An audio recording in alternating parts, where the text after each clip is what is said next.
Bom, estou aqui com uma pessoa que você tem água em até no nome, né? Porque Suan, se você é conectada na água até no nome, né? Pois é.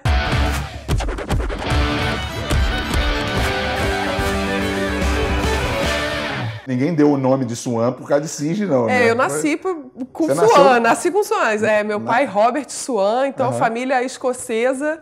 E aí o Suan já vem com sangue, né? Nasceu para estar na água. E tem um grande estaleiro, chama-se Suan. Os barcos mais lindos. É mesmo? É maravilhoso. E realmente nasci para água, aqueles né? barquinhos que tem aquele cisnezinho, parece um barquinho assim. Tem esse também, né? né? É o máximo que a gente faz com lá na Lagoa, Rodrigo? Pois é. Mas olha só, você já começou novinha já querendo fazer isso, sabe? Fazer esporte na água ou não? Isso foi sem querer mesmo? Olha, desde novinha, 8 anos de idade, ganhei um barco do meu pai. É mesmo? E aí... eu me lembro esse dia, nosso primeiro dia que meu pai botou no jardim assim, aí chegou, olha, temos uma surpresa para vocês, eu e minha irmã, né? E aí ele levantou assim, tava coberto, né? Aí aquela surpresa, o barco, chegou o primeiro barco, aí agora eu tenho que escolher o nome. Aí eu sou toda empolgada, emoção. Tão feliz com o barco.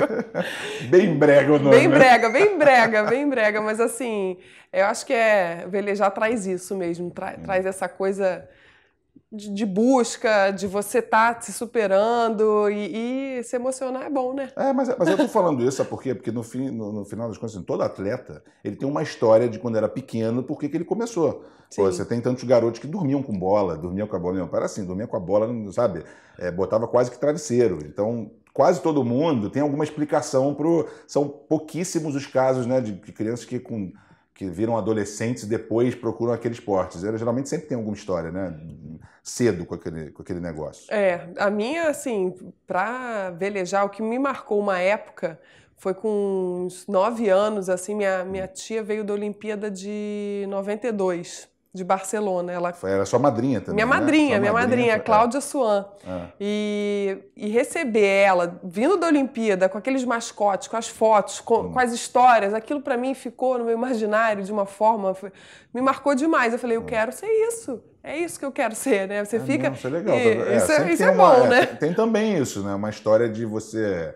Ainda mais num esporte que não é tão comum, apesar de o Brasil ter várias medalhas nesse esporte, que é um negócio bem legal, né? Que aumenta, vira mais popular o esporte num país que só tem futebol, só pensa em futebol.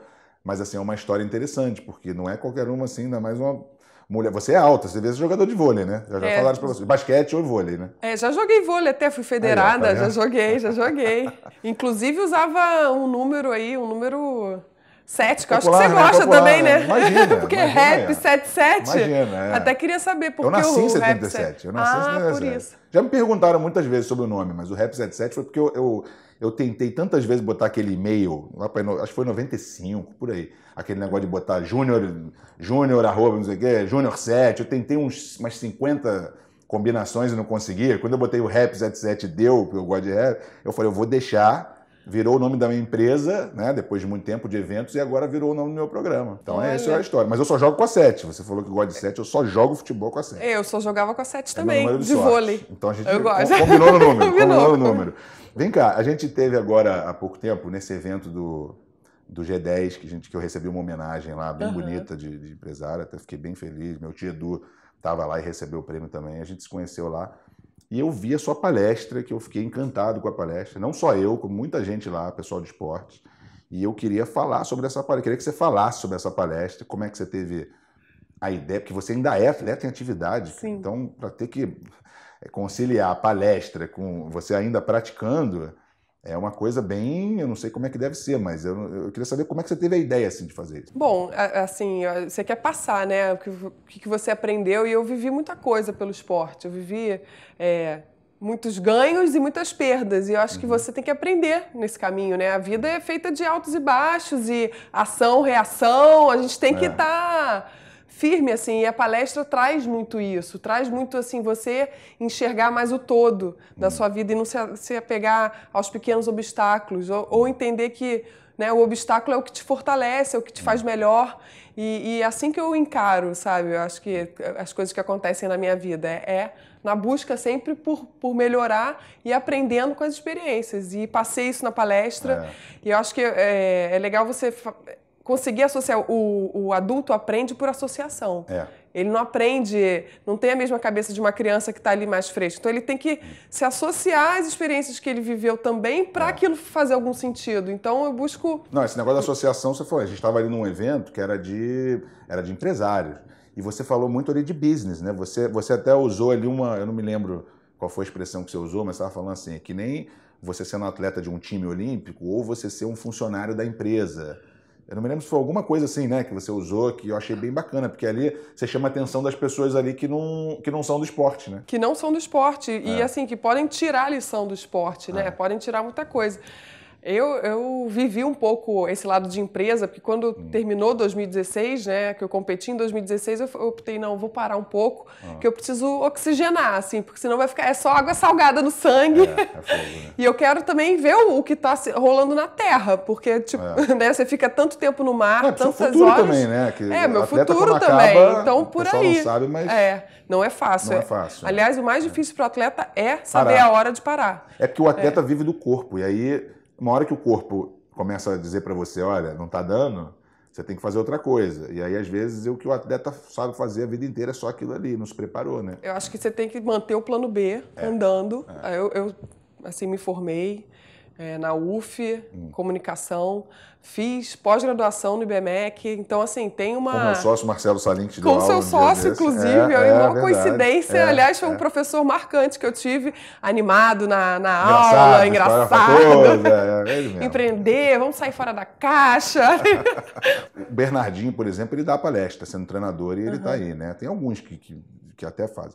Mas você sendo atleta, geralmente a gente pensa o seguinte, quando ela acabar a carreira, que ela vai começar a contar as experiências dela. Você estava contando ali, eu até achei legal isso, você está contando, você terminou a palestra falando de que você está seguindo para Tóquio, para tentar entrar na Olimpíada de 2020. E isso eu achei que deu um toque diferente, porque você está em atividade ali, né? Sim, entendeu? Sim. Eu terminei, né, a Olimpíada de 2016, aí trabalhei e, assim, agora surgiu uma oportunidade de eu retornar. Então, assim, esse sonho para Tóquio tem pouco tempo, então é super recente aí, até nem divulguei muito, estou começando a divulgar esse retorno, né? Mas o sonho continua. Aliás, o Japão é uma terra que eu quero muito conhecer, que eu ainda não conheço. Você morou lá, né? O neto do basquete veio aqui há pouco tempo atrás, ele tá lá agora. Tá lá. Até eu contei para ele dos terremotos, agora ele me ligou apavorado essa semana, porque ele quase achou que ele ia morrer lá com o terremoto. Mas o Japão é sensacional, né? Morei lá 3 anos, depois joguei lá. Para mim, depois de Nova York, minha cidade predileta, Tóquio não tem lugar igual. Não tem igual, não né? Tem lugar igual. Não, é uma cultura muito forte, né? Uma cultura, respeito e hierarquia, a questão dos horários, a questão da limpeza, do minimalismo. Acho que tem muito isso, assim. Eu morei lá com o meu pai, mas a gente ficou 15 anos indo e voltando. Que ele ficou 16 anos indo e voltando, né? Porque de treinador Muitos lá, anos, tudo. Então a gente tem todo uma coisa... Tomara que eu veja você em Tóquio, em 2020. Mas me conta mais dessa palestra aqui, porque tem algumas coisas que você falou aqui que eu achei bacana.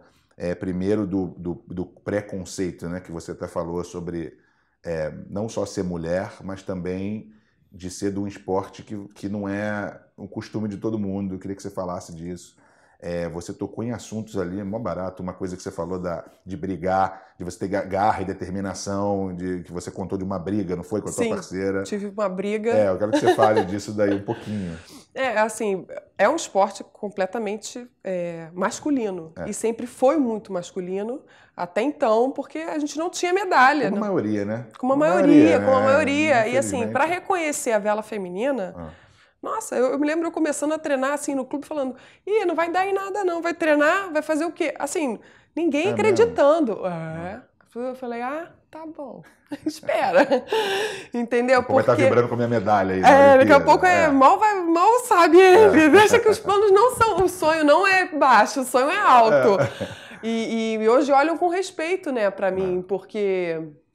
assim, né, começamos do nada, começamos formando a vela feminina. Hoje, assim, tem muitas meninas praticando num nível alto no Brasil. Só que isso ainda precisa ser alimentado, assim, o esporte passa por uma fragilidade hoje, eu enxergo no Brasil, principalmente por uma questão de investimento, né? A gente tem dificuldade de investimento, às vezes, né? Demais, né? Demais, né? E assim, essa questão de muita gente não acreditar numa carreira esportiva no Brasil, a não ser no futebol, né? Que acaba chamando muito pela questão dos ídolos e tudo, né? Mas assim, na vela, para você tomar a decisão de abrir mão de seguir um trabalho normal para velejar, mulher, proeira. Nossa, eu tive que ter uma coragem aí de seguir. Você parar para pensar, são tantos esportes, né, que hoje dão medalhas para o Brasil, mas você pensar, eu ficava pensando, eu não conhecia uma pessoa assim, amiga, que fala assim, pô, eu vou ser judoca, eu vou ser, sabe, da vela. Até atletismo, que é muito popular no Brasil, tem dificuldade, né, no esporte. O esporte no Brasil é difícil, né? É porque o futebol número 1, número 2, número 3. Assim, você tem que ter leis de incentivo para fomento, né? Ainda luta no governo para conseguir esse espaço, né? Então também tem muita... Mas as coisas estão caminhando, aí a gente evoluiu, o Bolsa Atleta ajuda, né? Tem coisas aí bem legais, alguns movimentos legais aí para manter o esporte. Mas a gente ainda precisa associar muito à educação, né? A gente não tem isso tão forte com educação, esporte e educação. Tem que ficar brigando o tempo todo pelo esporte. Isso também é meio... O que você aprende com o esporte, ninguém te tira, né? Porque é muito puro, puro. Você não tem nhenhenhé, não tem mentira, não tem... É súmula, é resultado e tá ali. O esporte no Brasil, principalmente, ele é muito... Eu costumo dizer que os professores, treinadores, eles não são só isso, eles têm que ser educadores, né? Porque a parte social é tão... As classes sociais são tão diferentes, você acaba tendo... Muita gente acaba tendo uma educação melhor por causa do esporte.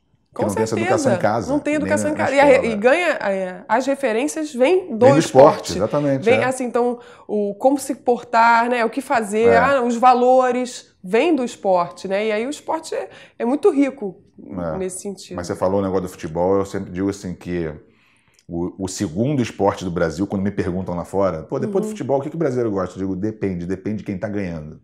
Não é assim? Quando o Senna tá bem, automobilismo é automobilismo. Quando o Guga tá ganhando, é o tênis. É o máximo. Quando o vôlei do Brasil tá bem, era o vôlei. Então tem épocas, né, que o segundo esporte, você nunca sabe qual é. Concordo, nunca sabe qual é. Né? Mas você me conta a briga aí com a tua... Então... Não posso esquecer disso. Bom, foi no primeiro dia de Olimpíada, a gente assim, tinha treino pra caramba, né? Com aquele senso de merecimento. A gente, no campeonato anterior, fez pódio e tava numa ascendente, assim, grande. E primeiro dia de Olimpíada, a gente ficou em penúltimo, simplesmente. E aí montamos uma boia, já deu uma confusão na montagem de boia, né? Que chama, que é no percurso do barco. Aquela que era de 20, vocês ficaram em 19ª, é isso? Isso. 20... 20 competidores, a gente começou em penúltimo. Começaram bem. Começamos bem. E aí, no barco, a gente tinha tudo para acabar a Olimpíada naquele dia. Porque a gente brigou, assim, acho que teve um desabafo da minha parceira dentro do barco, assim, desabafo de expectativa, entendeu? E eu também ali triste, e a gente acabou, de certa forma, se desrespeitando. E naquele momento, se focasse na briga, a gente não ia pra frente. Eu acho que tem vezes que a gente tem que olhar pra frente, a gente tirar essas coisas que não somam, né, que não... E respirar, vamos de novo, porque senão a gente teria perdido a Olimpíada ali. E foi uma cena marcante, que tava o técnico, o Paulo Ribeiro, rebocando a gente no barco, eu com ela no barco, e a gente... Aquele clima, e ela soltando os cachorros pra cima de mim. E eu, porque eu tinha feito uma manobra errada, eu tava nervosa também, estreando na Olimpíada, ela já tinha feito outros Jogos Olímpicos, né, já tinha participado, mas nunca tão preparada como nesses Jogos, né, e na China. Então a gente, nesse dia eu falei, se eu brigar aqui, acabou a Olimpíada. Parênteses. Eu tô acostumado com esporte coletivo, né? Que é o futebol, gostava de jogar basquete, e o coletivo você divide com, um monte.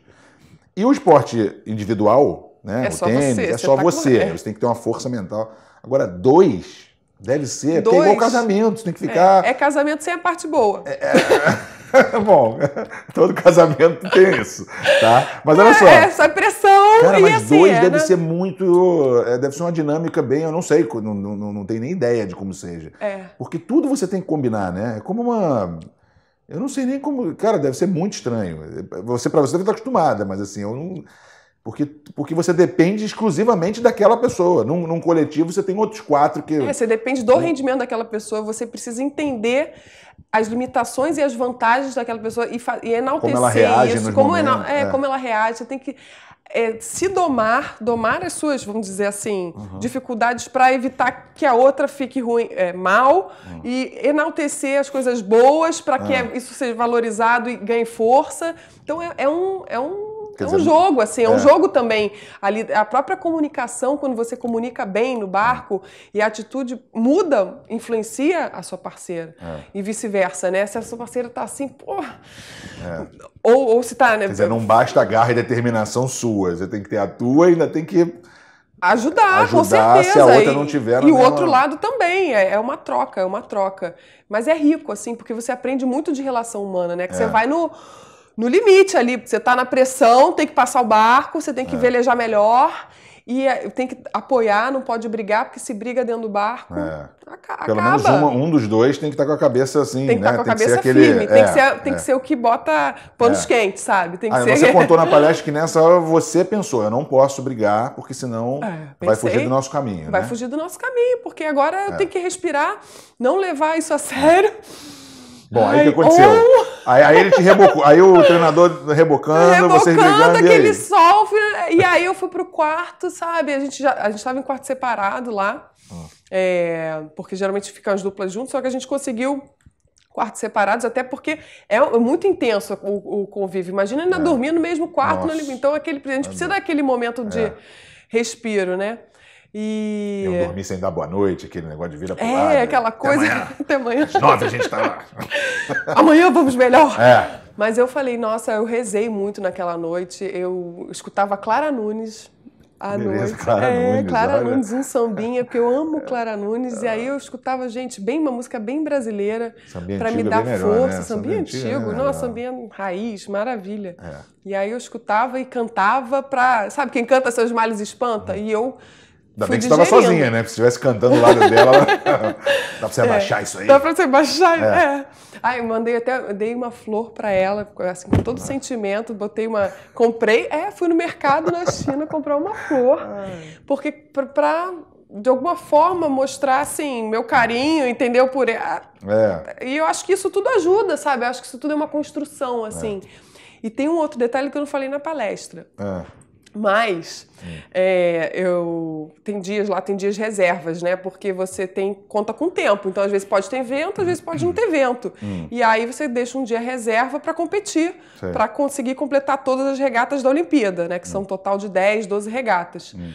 E aí, nesse dia reserva, eu fui dar uma passeada, assim, saí da vila, né? Lá de Qingdao, a vila que era exclusiva da vela.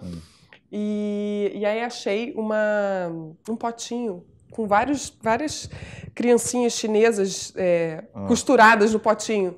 E aí esse potinho eu falei, depois quando eu cheguei em casa, gente, esse potinho é da medalha.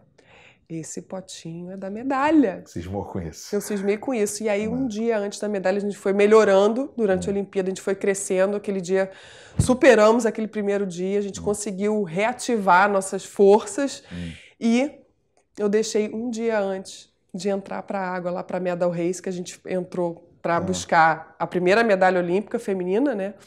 Eu deixei o potinho entreaberto e falei, vou voltar com uma medalha. Aí deixei assim, aí pedi, Deus, por favor, me dê permissão para estar bem hoje, dar o meu melhor, ser 100% na água. Minha parceira também está 100% e depois no final eu cheguei, recebi a medalha com a maré cheia, que eu ouvindo as músicas de Clara Nunes, aquela maré estava cheia. E eu cheguei, voltei com a medalha, botei no potinho e falei, cara, sacanagem essa história, muito legal. Bom, essa história me lembra uma do treinador do Boston, do meu time de basquete, do Doc Rivers, que ele fez isso com o time, e eles foram jogar em Los Angeles, E como o Lakers era favorito a chegar na final, ele falou para nós vamos chegar na final daqui a alguns meses, 5 meses. Então ele pediu para cada um pegar uma nota, não sei se foi de $10, $50, sei lá. E ele pegou no teto escondido do ginásio do Lakers, do vestiário, e guardou o dinheiro de todo mundo e deixou lá, escondido. Ninguém nunca viu e falou assim, nós vamos voltar daqui a 5 meses aqui e vamos pegar esse dinheiro de volta porque a gente vai vir para a final. E 5 meses eles voltaram e pegaram o dinheiro lá no negócio. O dinheiro estava lá, ninguém mexeu. Ah, muito bom, muito bom. Essas histórias são legais, isso aí você vai lembrar para a vida. O que você lembra a vida inteira. Esse negócio do potinho é uma barata. Pô, mas você só não contou, você só falou do potinho, mas aí depois vocês, de 19º... A gente foi para 14º, depois para 9º, depois para 4º, 3º, e aí chegamos na Medal Race e ganhamos a regata final da medalha. Isso em quantos dias do dia que você estava no 19º? Isso em 5 dias. Que loucura, hein? Foi uma loucura. A gente foi só melhorando. E todo mundo, caramba, a brasileira vai dar Brasil, porque não esperava. Assim, de certa forma, a gente sentia que podia chegar lá, mas... Tinha muitos favoritos, tinha muita gente boa correndo, tinha a japonesa muito forte, a dupla japonesa, a australiana, que acabou ganhando e foi muito bem. A gente quase ficou na frente das holandesas, que elas ficaram na Medal Race em 9º. Aí era a combinação de resultados. Se elas ficassem em 9º, 10º, a gente pegaria a medalha de prata. Nada é à toa, né? Nada é à toa. Tudo tem que ter uma história pra você chegar. E as pessoas às vezes acham, mas a medalha foi de bronze e tal. Mas assim, a medalha de bronze para a vela do Brasil é quase como ouro. Se você levar em consideração, né, tudo que vocês passam em comparação ao que os americanos, australianos, a estrutura que eles têm. Estrutura que tem, o recurso, ouro, a gente já tem a questão da moeda, né, que já o equipamento é de fora. E aí você ainda tem a questão também de uma barreira psicológica, que eu acho que existe quando você não tem uma pessoa que foi lá e fez uma referência. Você tem que ser a primeira.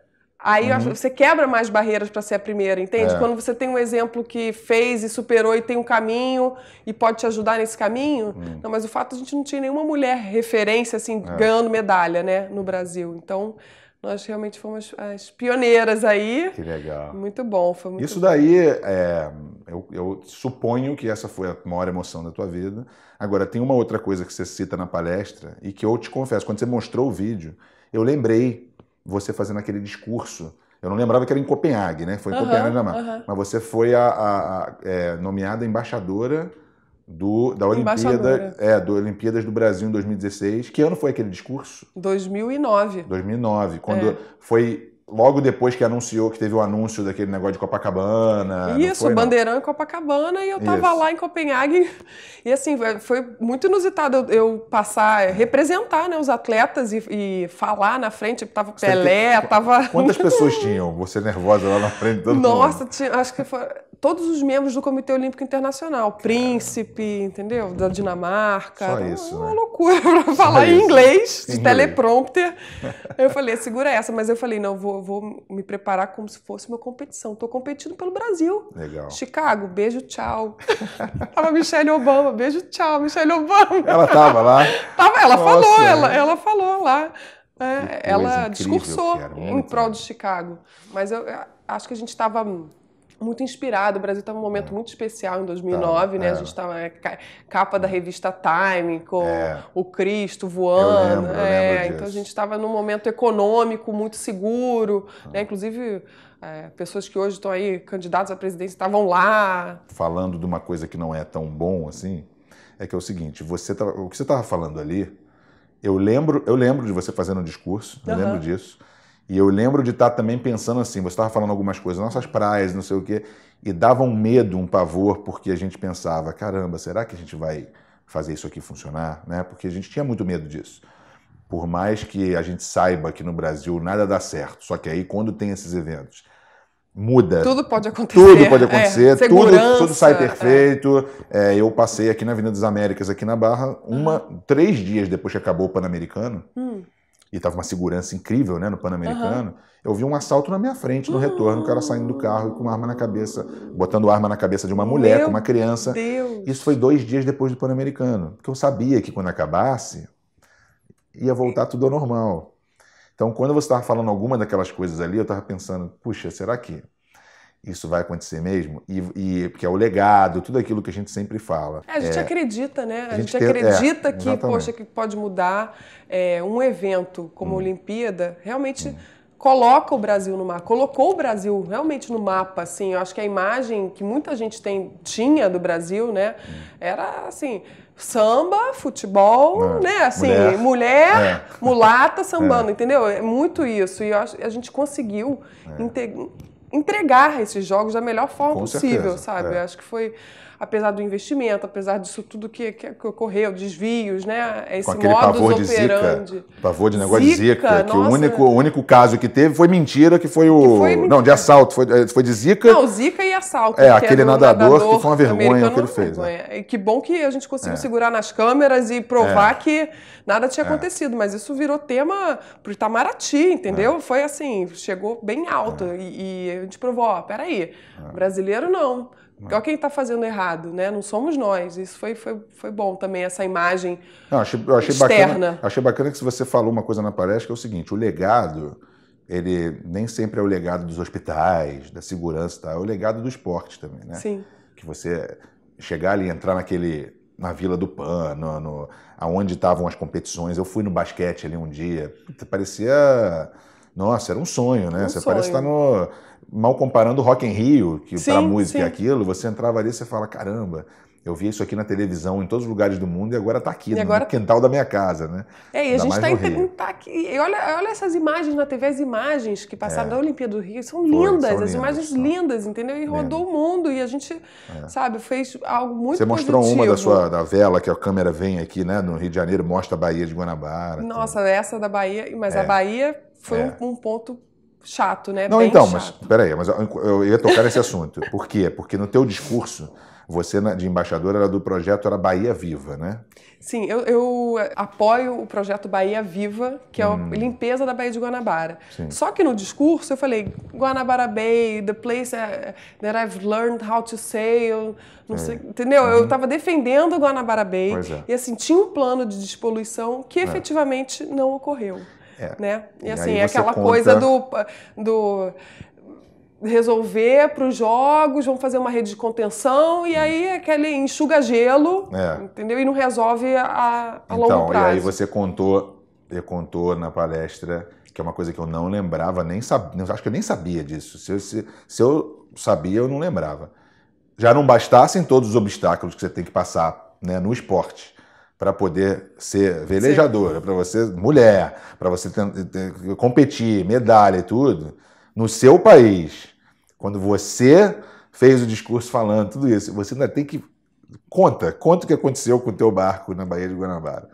Regata final, classificamos o Brasil, né, para a Medal Race novamente, que são os 10 melhores, ganhando a regata, na frente da equipe australiana e neozelandesa, pega lixo na bulina, né, é o leme, bulina do barco que fica ali para dentro da água.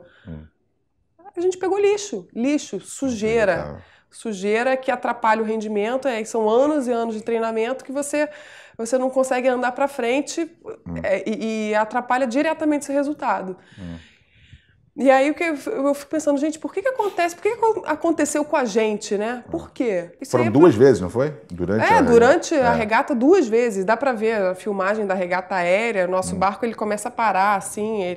Outros barcos pegaram também, mas a gente pegou 2 vezes, não só uma, como 2 vezes. E assim, a gente acabou terminando a regata em 7º, né? Mas a gente poderia ter ficado ali entre os 3 primeiros, mas não deu.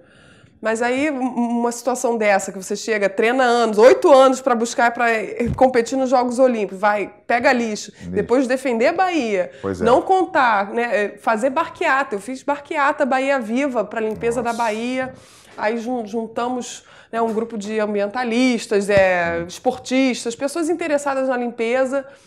E assim, nesse dia, o pier da Marina da Glória lotado de jornalistas, porque isso virou assim, tema, o mundo inteiro cobrando. Todo mundo inteiro estava aqui.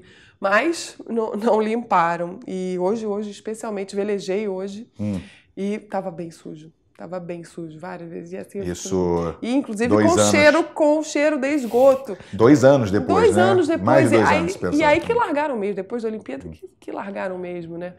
Mas eu não largo, não. Mas se eu puder, assim, tendo sempre... Eu sou embaixadora do Instituto Trata Brasil, né? Que fala do saneamento básico no Brasil. E a gente ainda precisa muito de saneamento básico. Eu acho que antes de praticar esporte, as crianças precisam ter saúde. E saneamento básico é prevenção de saúde. E aí a gente fala de Baía de Guanabara, dessa dificuldade que a gente tem de limpeza, que é um atestado ainda de terceiro mundo para o Brasil, né? Se a gente conseguir superar isso aí, eu acho que é Pelo menos no esporte, né? Pô, é o mínimo. Depois de ter Olimpíada, depois de ter Copa do Mundo. Você já tinha passado por isso, pego lixo em alguma competição sua no mundo inteiro ou não? Não. Nunca? Foi a primeira vez? Nunca. Já peguei alga. Porque em Tindal até teve antes teve uma proliferação de alga que parecia um campo de futebol. A gente velejava num campo de futebol. Isso aqui no Brasil que você tá falando? Na China. Na China. Cheio daquele jellyfish. Gente, jellyfish é aquelas água-vivas desse tamanho. Assim, grandonas, né? Tipo o tamanho dessa mesa. Gigantes. Levantava, assim, o barco. Uma coisa. Que isso? O barco andando e um monte de disparados. Cheio de água-viva. Cheio. Loucura. Uma loucura. No meio da competição? No meio da competição. Caraca, água-viva. Com neblina. Com neblina. Era uma coisa. Não, realmente o mar... Mas não tiveram que parar, não, esse negócio, para poder tirar ou não? Ou não pararam? Não, eles limparam, contrataram, foi tudo na mão, assim. Os chineses limparam, mais de 30 embarcações limparam a Bahia inteira. Saindo um pouquinho, já que a gente falou tanto da palestra, mas é o seguinte, o teu lado empreendedora, né, que fala... você não só com as palestras, mas também com um startup que você está começando, né? Estou começando uma startup. Como é que é isso? Talk to your idol. Talk to your idol. Fale com seu ídolo. Fale com seu ídolo. Justamente entendendo que essa relação entre ídolo, né, e fã fortalece muito e assim inspira o fã, fortalece o esporte e assim que eu aprendi, né, a evoluir no esporte, porque eu tive ídolos no meu clube, no Sailing, em Niterói, é o clube da família Grael, né? Então, assim, a cada 4 anos era medalha chegando. Isso tudo inspira. Responsabilidade é inspiração, né? Pois é. E aí você fica assim, nossa, as referências para mim estavam muito fortes, né? E isso é muito importante, porque quando eu dando palestra, Projeto Grael, aula, né? As meninas que eu dei aula hoje estão na equipe olímpica, sabe? Eu vejo como foi importante terem passado por mim, né? Assim, aprendido comigo e eu acho que isso tem que ser valorizado, isso tem que ganhar proporções. Crianças que não têm acesso, né? Que a gente vê indo à escola pública e tudo, às vezes sempre é muito futebol, né? Mas o futebol não é fácil. Você chegar no topo do futebol é dificílimo, né? É um em, sei lá, 100 mil que 100 mil que consegue chegar. Então tem outros esportes que, né, é só a criança ter acesso, poder falar com o seu ídolo, entender onde tem. Então, é realmente criar uma comunidade, né, com a startup de troca exclusiva de esporte e conteúdo técnico, que é um ponto que eu acho muito importante no Brasil, que a gente perde muito, que é a gestão do conhecimento no esporte. Né? O que se aprende é pouco documentado, em termos técnicos mesmo. Né? Até conversando com o Rogério Sampaio, que é hoje CEO do COB, né? Ele falando, Isabel, os mestres japoneses tá se perdendo o que eles ensinaram no judô, o que eles ensinam, porque eles estão morrendo e o conhecimento não é passado, né? Então, assim, uma ferramenta para passar conhecimento também, né? Pra gente Mas você acha que isso é um mal do Brasil ou em geral, assim? Eu acho que é mal do Brasil. Você vê nos Estados Unidos tem Hall da Fama, você tem na universidade, você é valorizado, as conquistas são valorizadas. Eu acho que a gente precisa valorizar aqui também e enaltecer mais esportes, né? Para que essas boas referências cheguem, né? A gente tem tantas mais referências, muita mais referência no Brasil. Então vamos enaltecer as boas, né? Que mais tem. Vamos valorizar as boas, né?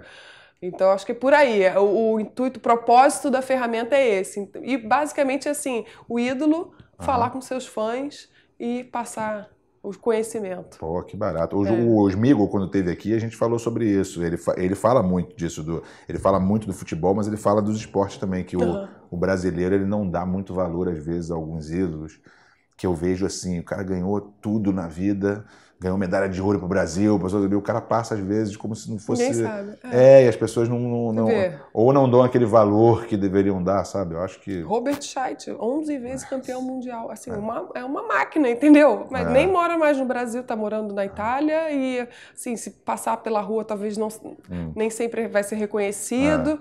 Tudo bem que é uma pessoa mais fechada e tudo, né? Mais low profile, vamos dizer assim, mas não interessa. Não interessa, tem que ser muito valorizado, entendeu? Tem que... É verdade. E a gente precisa disso no Brasil, na minha opinião. Você vai conseguir conciliar os teus treinamentos com o Talk to Idol, com as palestras, é coisa pra caramba. A administração do tempo é uma coisa...